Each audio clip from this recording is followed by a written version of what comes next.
In the vast majority of cases, when you go to the levels above L5S1, then you will have to widen the interlaminar window, and you need to do so by using the high-speed burr and also by using varying sizes of Kerrison punches.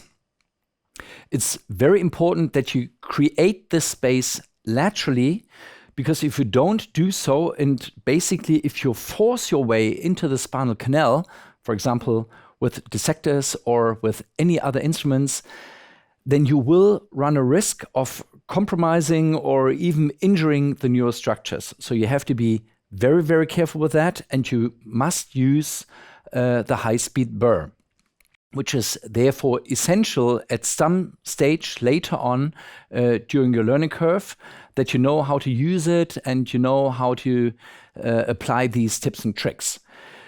The trick here when using the burr is that the working sleeve will stay outside of the interlaminar window and it's basically resting on top of the facet joint, whereas the actual burr is a little bit deeper inside the interlaminar window. And this way then you can easily and freely maneuver the burr, you can go up and down and laterally, and you can make sure that you will never need any force. These are always very easy sliding movements. The most common mistake in this respect is that you accidentally slip with your working sleeve just a little bit lower into the interlaminar window along the facet joint, and now you're stuck inside the interlaminar window and you can't move around anymore. So this is when you have to pull back the retractor, the working sleeve, a little bit, and then you can continue working easily with your burr and you can move around.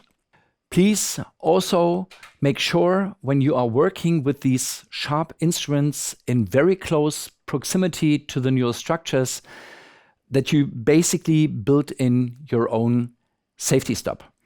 And you can do so by placing your ring finger, which is placed on the working sleeve whilst holding the burr. And by doing so, you will basically fix the plane in which you are working, and this will prevent that you accidentally slip down in the direction of the nerves or the dura. So if you use the burr and if you get the feeling that you cannot get there, you want to go cranially or caudally and you cannot get there, again, please don't use any force. Rather try and rotate the burr and the sleeve.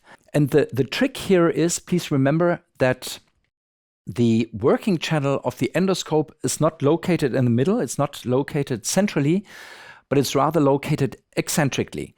So if you rotate the burr, and by doing these rotational movements, this should also help you to get anywhere where you need to get in the vast majority of cases. So this is one other trick that you can try if you think you can't get to the cranial aspect of the interlaminar window. This will basically do the job in the majority of cases.